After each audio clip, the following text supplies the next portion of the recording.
Kita ridho mengeluarkan untuk urusan dunia, kenapa kita nggak ridho untuk urusan akhirat?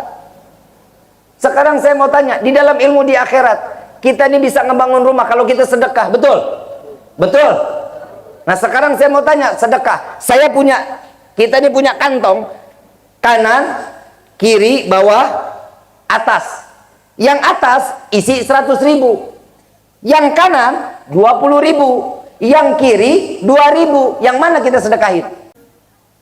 Orang kalau mau kaya, sedekah dulu biar jadi orang kaya. Dan gimana kita mau masuk ke akhirat kalau urusan kita masalah akhiratnya aja bakhil?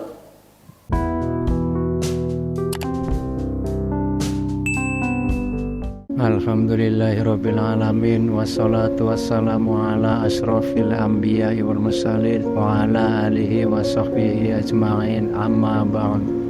Assalamualaikum warahmatullahi wabarakatuh. Lalu sahabat YouTube, kembali lagi di channel Titik Ilmu. Semoga kajian yang beliau sampaikan kali ini bisa kita fahami dan bisa bermanfaat bagi kita semua. Baiklah, untuk lebih jelasnya silakan simak videonya. Ayuhal hadirun jamaah rahimakumullah.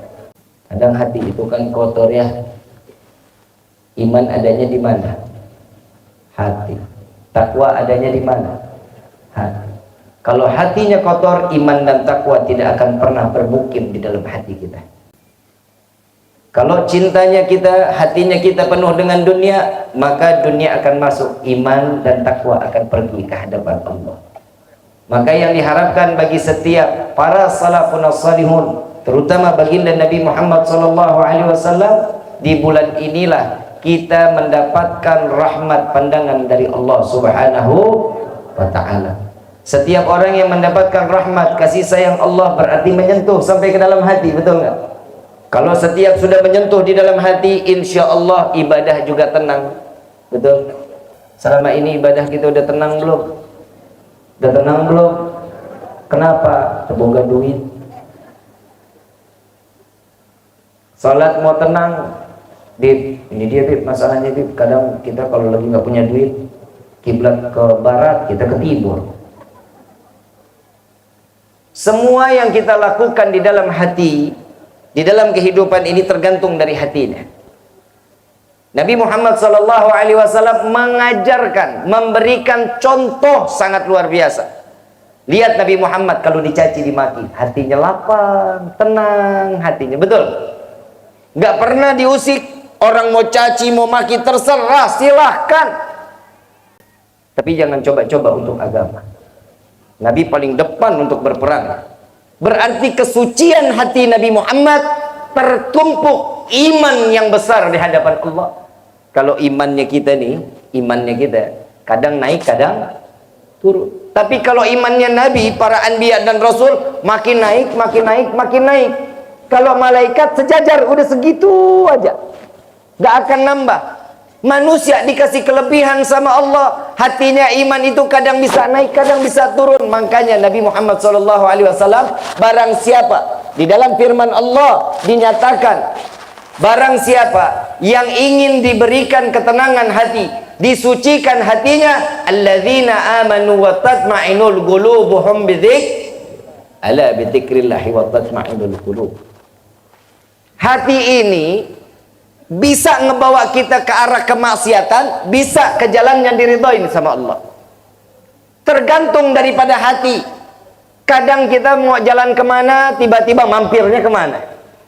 Betul nggak? Itu keinginan hati. Hati inilah yang menggerakkan. Jika yang di dalam hati tersebut kotor, maka jalannya selalu jalan yang tidak diridhoi oleh Allah. Na'udzubillahi min. Makanya Allah Subhanahu wa ta'ala menciptakan Rajab, Sya'ban, Ramadan. 3 bulan ini dijejerkan oleh Allah. Untuk apa? Khusus hadiah terbesar untuk umat Nabi Muhammad SAW.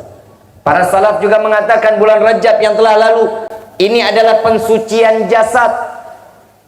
Kita tahu di bulan Rajab nggak boleh ada peperangan, nggak boleh ada perselisihan, nggak boleh satu sama lainnya saling dengki. Gak boleh. Kenapa? Berbuat yang baiklah di bulan Rajab, sehingga setiap orang yang istighfar, dosanya pasti diampuni oleh Allah. Jasadnya dibersihkan oleh Allah. Makanya di bulan Rajab itu ya jangan sampai berbuat kemaksiatan. Jika satu pahala dilipat gandakan, begitupun orang yang berbuat dosa dilipat gandakan dosanya di hadapan Allah. Dan datangnya di bulan Sya'ban ini, Allah kasih mengatakan para salaf melalui ilham daripada salaf Nabi Muhammad SAW, ayat yang diturunkan, innallaha wa malaikatahu yusalluna 'alan. Tuh coba kita lihat. Ternyata salawat ini salah satu cara untuk membersihkan hati. Di bulan Sya'ban ini diberikan ayat tersebut diturunkan oleh Allah. Upaya apa? Umatnya Nabi disucikan hatinya oleh Allah. Hati ini adanya 2 jari. Dari dada kita nih 2 jari di bawah. Makanya saat kita lagi baca la ilaha illallah, nih bedain dulu nih, ada yang baca zikir, ada yang berzikir. Kalau orang yang berzikir, hati dan pikirannya terpaut kepada Allah. Tapi kalau orang membaca zikir, nah tuh kalau kita sering-sering datang ke acara tahlil, kan Ustadz Kiai lagi baca tuh, Qala Rasul sallallahu alaihi wasallam, afdalu qultu ana wan nabiyyuna min qabli la ilaha illallah. Nah, itu yang bacanya tuh la ilaha illallah, la ilaha. Nah, ini baca nih. Ini yang dikatakan ngebaca, yang dilihat kue pepe, yang dilihat buahnya, yang dilihat plafon, yang dilihat semua yang ada di kelilingannya dilihatin. Itu orang membaca zikir. Orang yang bisa membersihkan hati via qalbi, dari hatinya, ini orang yang berzikir kepada Allah. Saat orang yang berzikir, pasti air matanya akan menetes tanpa disengaja, tanpa dibuat-buat akan menetes. Kita udah zikir sama Allah, air mata susah banget, pura-pura nangis juga nggak apa-apa. Ambil visin, taruh. Pura-pura. Allah paling suka hambanya kalau pura-pura. Berarti kan cari perhatian. Betul nggak? Kalau kita perhatian, kita cari perhatian sama manusia, enak. Dapat kagak diomongin iya. Betul apa enggak? Tapi kalau kita cari perhatiannya sama Allah, mah enak. Begitu dikasih, ya Allah senang, bukan main. Kadang kan kita nih kalau ada maunya doang, kalau mencari perhatian sama Allah, salat tahajudnya sampai 6 rakaat, 2 salam, 2 salam, 2 salam. Ya, kadang kalau meminta sesuatu yang diyakinin, yang kita pengen minta, ya salat, apalagi salat sunnah, duhanya, mintanya sampai 10 rakaat, 2 salam, 2 salam, 2 salam, minta baru. Coba kalau kita lagi senang, ada ingat sama Allah. Kadang kita suka pengennya doang, mau sholatnya enak, hati. Di dalam kitab Miftahul Jannah yang dikarang oleh Habib Utsman bin Aqil bin Yahya, beliau mengatakan kriteria orang sholat itu ada 3, dan hati salah satunya ini yang bisa terpaut kepada Allah. Yang pertama syariat. Kalau sholat kita syariatnya tahu, ilmunya tahu, gerakannya tahu, bacaannya tahu, insya Allah sholat kita masih bisa kemungkinan diterima sama Allah. Yang kedua hakikat. Orang kalau kita ngelihat aja nih orang lagi di masjid, Allahu Akbar, Allahu Akbar, Sami Allahu liman hamidah, kira-kira tuh orang lagi ngapain tuh? Lagi ngapain tuh yang begitu gerakannya? Sholat pastinya. Itu hakikat, dipandang mata kelihatannya Yang terakhir ketiga makrifat, urusan hati sama pikiran tembus sampai kepada Allah. Nah ini yang ketiga nih, kita udah sampai belum sampai situ nih? Udah belum? Al-Habib Utsman bin Yahya mengatakan, jika makrifat ini tidak sampai kepada Allah, maka sholat kita belum tentu diterima sama Allah. Tapi alhamdulillah Pak Bu, sholatnya kita nih, sholatnya kita, dan saya hakul yakin sholat kita pasti diterima oleh Allah karena di dalamnya ada sunnah Nabi Muhammad SAW. Kalau bukan karena ada sunnah Nabi, ya Allah percumalah sholat kita dah, tunggang nungging doang.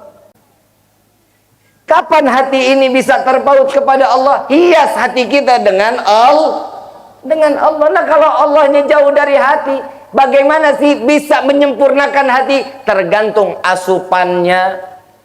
Yang halal bisa ngebersihkan hati, yang haram bisa bikin kotor. Ini yang dikatakan setiap tingkah laku kehidupan di dunia ini tergantung dari hati kita. Sampai Nabi SAW di dalam hadits arba'in mengatakan, inna a'malu bin, Setiap sesuatu yang akan digerakkan oleh Allah tergantung dari niatnya. Orang tadinya nggak mau nyolong, niatnya nggak nyolong, begitu lewat ada kesempatan diambil, maka waspadalah, waspadalah. Setiap sesuatu itu tergantung daripada niat. Kalau niatnya tidak baik, semuanya jalannya baik. Yang namanya kalau udah orang gembira berarti cinta. Nah ini kalau udah ngomongin cinta pasti melek nih. Kalau katanya orang Ciawi Lorma, love is blind. Hahaha, ngerti nggak lu? Cinta itu kotor. Tahu kotor? Remang-remang, nggak jelas. Kalau kata Evita Mala, tahu Evita Mala? Bapak biasanya yang tahu Evita Mala. Kalau ibu-ibu mah nggak tahu. Mau makan teringat, mau makan teringat padamu, mau tidur teringat. Itu namanya mau ingat. Semua pokoknya udah mah cinta mah udah senang. Nih janjian nih sama orang yang kita cintai nih. Yang besok kita ketemuan ya yang ya. Kata anak ABG sekarang tuh. Saya lagi bingung Kiai. Saya lagi bingung kenapa anak sekarang mulai SMP SD udah pada pacaran. Buka WhatsAppnya panggilannya ayah bunda. La ilaha illallah. Ada yang abi umi ya. Putus jadi janda.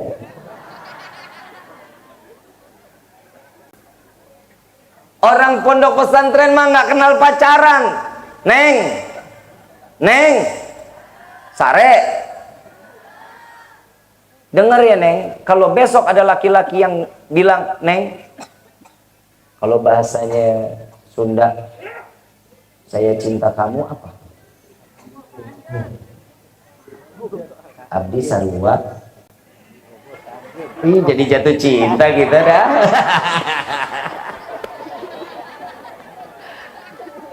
Oh, Habib belok nih, Habib belok. Abdi Bogo ke Anjen gitu ya. Cinta. Gue tau cinta doang. Tolak. Sorry saya nggak butuh I love you. Saya butuhnya gobil tuh. Itu anak pondok pesantren. Ini kagak. Ayang I love you. Aing juga. Gue pengen tampol aja yang begini nih. Contohin, perempuan itu kehormatannya tinggi. Cuma gara-gara bunga nggak bisa tidur, bunga ditaruh sampai layu tuh bunga. La ilaha illallah. Saya mau tanya, kalau sekarang Pak, woi, dulu Bapak seneng sama ibu, pernah ngasih bunga? Pernah Pak? Sekarang saya tanya lagi, yang dikasih bunga, orang mati, orang hidup. Neng, kalau lu dikasih bunga berarti lu lagi disumpahin mati. Saya lagi bingung sama perempuan sekarang, bingung bener-bener dah tuh. Kenapa demen banget sama bunga, sama coklat, la ilaha illallah ya karim. Mudah-mudahan pondok pesantren Miftahul Raudhatul Huda nggak begini. Istri soleha semua. Tapi bohong.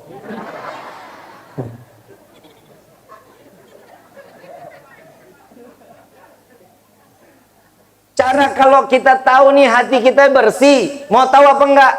Kalau ada orang benci kita, kita lemparnya kasih sayang sama dia, bisa apa enggak? Kelihatan sih emang nggak bisa, gue juga tuh. Ini orang udah gedek banget nih sama kita, udah keselin aja. Tahu-tahu di bulan Sya'ban wajib kita minta maaf. Kenapa? Buat ngesucikan hati. Biar kita udah minta maaf, saya pernah berbuat salah, saya pernah minta maaf, tapi maaf saya ditolak, urusan dia sama Allah. Yang penting usahanya kita sudah selesai. Hablum minallahnya, hablum minan nasnya. Ini dia, kalau kita minta maaf sama Allah mah gampang. Minta maaf sama manusia lebih dari kayak Tuhan. Tinggal ngemaafin aja susah amat. Kadang kalau manusia ini tuh mintanya maunya diperhatiin, merhatiin agama, nggak mau. Di dalam permohonan maaf ini, itu nggak bakal hina kok kalau kita minta maaf duluan. Makanya saya pribadi di sini, khusus saya bisa silaturahmi ke Pondok Pesantren Raudhatul Huda, saya mohon dibukakan pintu maaf yang seluas-luasnya. Kira-kira dimaafin nggak? Pak dimaafin, gua pulang nih. Ini datang bulan Syaban, ingin nyambut bulan Ramadan, siapin hatinya. Ini dari sekarang, udah yuk kita buka dong lembarannya tuh. Kalau kita cinta sama Ramadan, ayo berkorban sedikit. Buat apa? Menyambut bulan suci Ramadan. Kan udah dibilang love is blind. Cinta itu buta, gak kenal umur, gak kenal waktu, gak kenal jarak. Itulah namanya cinta. Ada nggak orang Ciawi Lor yang nikah sama orang Kuningan Kota? Ada. Ada nggak orang Ciawi Lor yang nikah sama orang Pabuaran? Dekat apa jauh? Oh dekat. Coba lu jalan kaki. Gempor-gempor lu. Betul nggak? Coba kalau karena cinta yang jauh jadi dekat. Mau dibilang hitam dikata manis. Maaf nih yang hitam, maaf.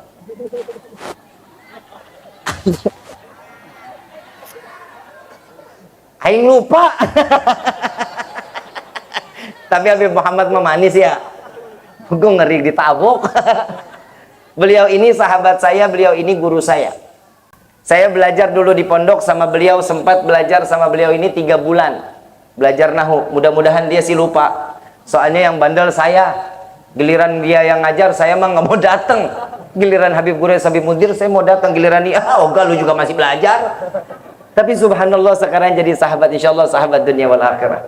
Amin ya rabbal. Tuh lihat, tapi kan beda, dia udah ada uban di jenggotnya. Gua mah enggak tuh, lihat tuh. Si muda gua. Muhammad, Habib Muhammad biar panjang umur. Biar jadi keluarga yang sakinah mawaddah warahmah. Ditambahin bininya. Aminnya jangan setengah-setengah dong. Amin gitu. Senang kan lu? Sok besok ikut gue lagi. Yang namanya cinta, tahu nggak orang gembrot? Tahu orang gembrot? Tahu? Maaf. Kok lu ngeliatnya Habib Muhammad lagi lu? Kalau ini sekal. Ini sekal. Ini kalau bilang digemuk-gemuk, iya. Ini gembrot, tahu gembrot. Bangun susah, mau duduk susah. Betul. Kalau cinta yang bicara apa katanya? Nggak bakal ngomong gembrot, semok. Betul nggak? Itu kata cinta itu ngebuyarin. Kalau kita cinta tiap hari yang kita obrolin orang yang kita cintain terus, betul nggak? Ngobrol sama tetangga, tahu nggak no laki saya, luar biasa hidungnya mancung banget. Yang cerita bini saya. Lemang hidung gue mancung ya. Gue kalau ngomongin hidung lu mah kalah lah. Gue pasti menang gue. Serius. Cintanya kan dasar dari mana? Hati. Kalau hatinya udah penuh, kita cintain, insya Allah apaan aja yang dia pakai kita lihat enak aja.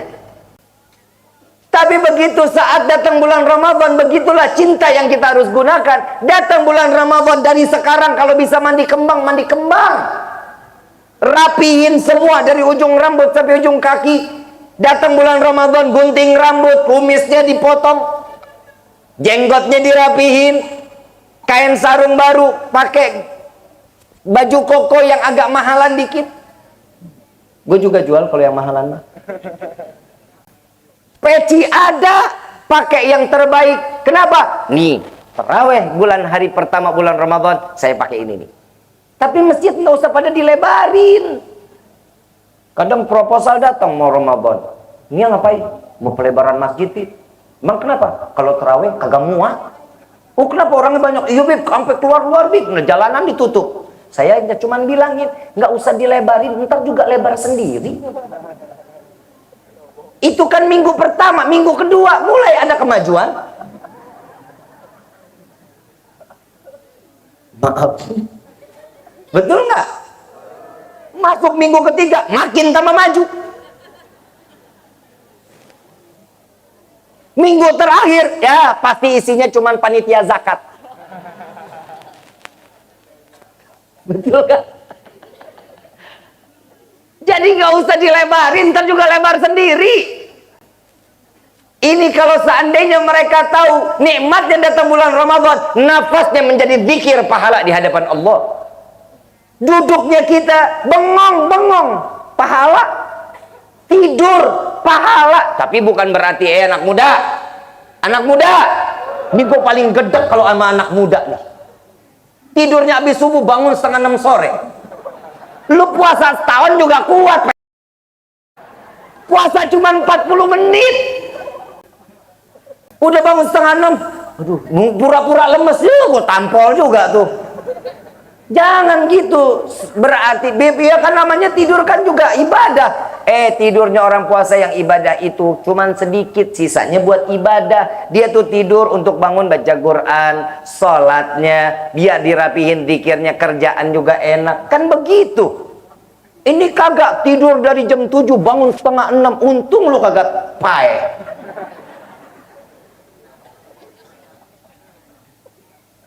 Kalau Ramadan sudah datang, yang pertama nyambut dengan hati penuh dengan cinta.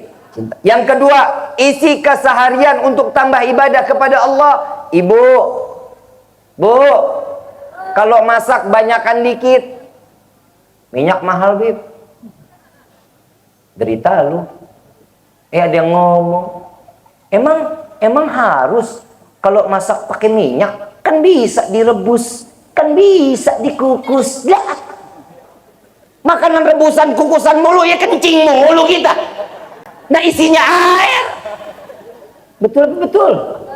Tuh coba kita lihat. Emang bikin sambal nggak pakai minyak? Pakai minyak nggak? Ya, kecuali sambal mentah kan. Kan begitu. Udah jangan diatur, jangan disepele. Ini masalah minyak. Aduh, gue jadi ngomongin minyak. Mudah-mudahan deh ya Allah berkahi negeri kita ya. Allah berkahi negeri kita yang benar-benar diberkahin sama Allah. Amin ya Rabbal. Ini berarti reuni alumni. Reuni alumni berarti kan setahun sekali ya. Ada setahun sekali berarti. Nah kalau ada setahun sekali, tiap bulannya kesini enggak?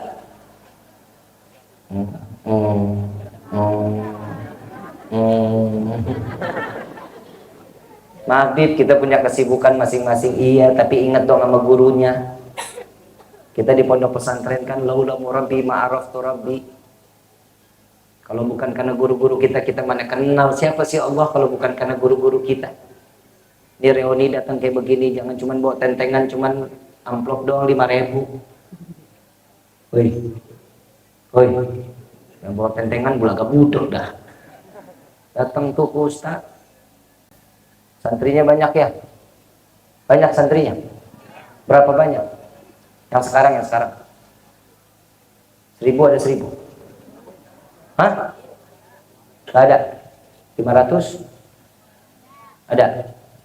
Kebayang gak tuh satu santri aja dari 500 santri santriwati kalau datang ke Ustadz mau nyambut bulan Ramadan, Ustadz, Kiai, maafin, terima kasih atas ilmu yang udah disampaikan, insya Allah kita ketemu lagi di bulan Syawal ini. Kiai, maafin orang tua saya titipin beras 2 kintal. Lo kok ketawa sih? Bawain gula 15 kilo. Bawain minyak 1 drum. Lo kalau buat guru kok pada mikir sih lo? Mau masuk surga nggak? Hormatin dong gurunya. Kasih amplop 10 jutaan. Kali 500. Gue mau jadi kiai di sini gue.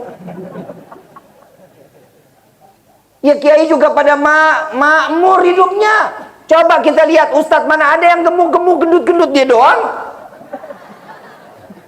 Maafin. Habis lu jadi bahan dah. Maafin ya, ntar amplop kita bagi 2. Mana ada ustadz-ustadz mana cungkring-cungkring, mau lihat badan gue lo diambil semua sama dia. Coba bisa lihat. Mana ada ustadz yang gemuk, kokor, badan mana bagus-bagus, kurus-kurus, mikirin ya Allah gimana nih santri-santri saya. Mudah-mudahan ilmu yang saya sampaikan ini bisa jadi istiqomahin olehnya. Ya Allah, mudah-mudahan saya harapan santri-santri saya yang bisa bawa saya ke dalam surga ya Allah. Itu tiap malam kiai ustadz begitu kerjaannya. Oi, kasih duit. Anda tinggal rumah ngontrak, bini satu, anak banyak, mau masuk surga. Bu, bapak, ibu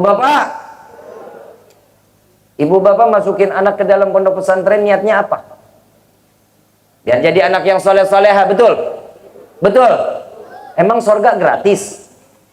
Oi, mahal surga. Kalau mau maksiat mah gampang, neraka mah gampang, nggak pakai modal. Kenapa? Masuk surga mah nggak ada harganya. Kalau masuk maksiat, masuk diskotik aja sekarang 220.000. Biaya pelacur ada yang 500 hampir 1,5 juta. Katanya, sultan aja lu ya. Katanya. Udah lu dengerin aja, nggak usah nyaut. Coba kita lihat. Orang mau masuk surga maka gak ada harganya, mahal. Kita mau punya anak soleh-soleha, nunggak bayaran 6 bulan. Ya, yang begini ilmu mana mau berkah. Ustadz begitu ngajar, ini yang belum bayaran nih. Coba kita rubah dong mindset kita dong. Kalau kita mengajar bahasa Inggris, panggil guru privat, mahal banget bayarannya 600-500 ribu, nggak pakai nawar. Kenapa? Biar ngocehnya bisa bahasa Inggris. No, anak di Inggris masih 3 tahun pintar banget bahasa Inggrisnya, nggak pakai belajar dia. Betul nggak? Demi Allah, masa saya bohong? Mau kok bahasa Arab, no, lihat orang Saudi anak 2 tahun lagu Arab mah enak banget suaranya, mahrotnya benar, nggak pakai belajar dia, no. Woi, ya gila ya, dia tinggal di sono. Yang lucu, saya lagi pertama kali umroh 2003, saya lagi duduk di Jeddah, ada kucing lewat, seneng dong ketemu kucing Arab ya, kucing Arab nih. Gue godain, gue pikir suaranya hai, pakai bahasa Arab, ahlan, kan gitu kali ya, ahlan kan gitu. Begitu gue tengok, ya sama lu mah, sama. Gue pikir ahlan, kirain gitu kucing Arab bahasanya ada sika gitu loh, ada hijaz, enggak, ternyata meong, sama. Nah sekarang saya mau tanya, bahasa Inggris dari ujung ke ujung sama apa enggak? Sama apa enggak? Orang Inggris, kita bisa bahasa Inggris, obrolan kita nyambung sama dia, sama enggak berarti? Sama. Perlu belajar. Perlu belajar, itu urusan dunia. Kita ridho mengeluarkan untuk urusan dunia. Kenapa kita enggak ridho untuk urusan akhirat? Sekarang saya mau tanya, di dalam ilmu di akhirat, kita ini bisa ngebangun rumah kalau kita sedekah, betul? Betul? Nah sekarang saya mau tanya, sedekah, kita ini punya kantong, kanan, kiri, bawah, atas. Yang atas isi 100.000, yang kanan 20.000, yang kiri 2.000. Yang mana kita sedekahin? 2.000. Terus lu mau sorga, punya rumah di sorga gitu, lu jajal, coba lu ke material 2.000, Pak, saya punya modal 2.000, tolong bangunin saya rumah, insya Allah lu dicor. Betul apa enggak? Enggak ada 2.000 dikasih, ya Allah, dikasih 2.000 paku segenggam. Orang kalau mau kaya sedekah dulu biar jadi orang kaya. Dan gimana kita mau masuk ke akhirat kalau urusan kita masalah akhiratnya aja bakhil? Bu, oi, mau jadi orang kaya enggak, Bu? Nggak mau, Bu?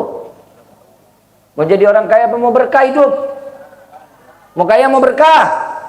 Nggak mau jadi orang kaya? Lu mah banyak maunya. Tapi minta sama Allah, ya Allah limpahkan kami rezeki untuk dapat beribadah dan menambahkan nilai ibadah di hadapanmu. Itu mintanya, makanya Allah kasih terus.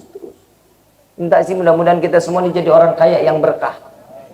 Kalau orang kaya mah banyak ya. Banyak gak orang kaya? Banyak orang kaya. Hidupnya berkah? Belum tentu. No, yang ditangkap KPK orang kaya bukan? Indra Ken. Duitnya banyak gak? Banyak. Anak muda duit banyak, nipu. Betul? Doni Salmanan. Betul nggak? 800 miliar. Kekayaannya 800 miliar. Kaya nggak? Kaya. Judi. Ada yang ngomong. Saya lagi bahas tuh di Instagram. Tentang masalah ditangkap ngambil hak orang lain. Ada yang nyaut, Habib, tapi kan Indra Ken tuh, Doni Salmanan nggak pantas untuk ditangkap. Kenapa? Orangnya baik, hatinya mulia. Ke orang yang di bawah itu selalu berbagi. Tolol, yang dibagi itu duit haram. Kalau duit halal mah nggak bakal dibagi, ditelan sendiri. Nah, duit haram dibagi-bagi, nah haramnya dibagi-bagi juga. Nah, coba bisa kebayang, emang dia sama orang tua baik banget, ngeluarin duit tuh. Nih, begitu ya. Nah, yang dikasih itu duit haram. Coba kalau bapak ibu hasil macul, jual ubi, berapa sih untungnya? Berapa untungnya? 100, 200 ribu. Alhamdulillah, berkah nggak? Berkah nggak? Duit yang segitu banyak belum tentu berkah. Nah, ini di dalam bulan Ramadan, sedekah yang banyak sama tetangga. Urusannya amaliyah ke tetangga yang baik. Ajak ngobrol dia, ibu kalau masak kolaknya banyakan, bisa bagi-bagi ke tetangga. Betul? Sekarang saya mau tanya, biasanya kita kalau ngasih orang tuh yang enak apa yang nggak enak? Hah? Yang nggak enak? Yang enak kemana? Buat makan sendiri. Ini makanya bedanya kita sama Nabi. Nabi Muhammad lagi saat dimana kurmanya panen, yang keras disingkirin, yang lembek siap dimakan, disiapin, dibagi ke tetangga, ke para sahabat. Yang nggak enak Nabi makan sendiri, dicelupin ke air pagi, malam baru bisa dimakan tuh kurma. Kalau kita kan beda, yang enak mah kita garis, yang nggak enak kasih orang. Ini coba dirubah kehidupan kita tuh. Coba yang enak kasih ke orang, yang nggak enak kita makan. Bisa apa enggak? Nggak sanggup itu. Kalau kitanya aja nggak sanggup, gimana orang lah? Tuh, semua kembali dari hati. Mudah-mudahan keluar dari sini hati kita dibersihkan oleh Allah. Kurang lebihnya mohon dibukakan pintu maaf yang seluas-luasnya. Wabillahi taufiq wal hidayah. Wassalamualaikum warahmatullahi wabarakatuh. Subhanakallahumma wa bihamdika asyhadu an la ilaha illa anta astaghfiruka wa atubu ilaik. Demikianlah ceramah yang beliau sampaikan, semoga bermanfaat dan menjadi barokah bagi kita semua, dan semoga kita dijadikan keluarga yang sakinah mawaddah warahmah. Amin amin ya rabbal alamin. Terima kasih sudah menonton channel ini. Wassalamualaikum warahmatullahi wabarakatuh.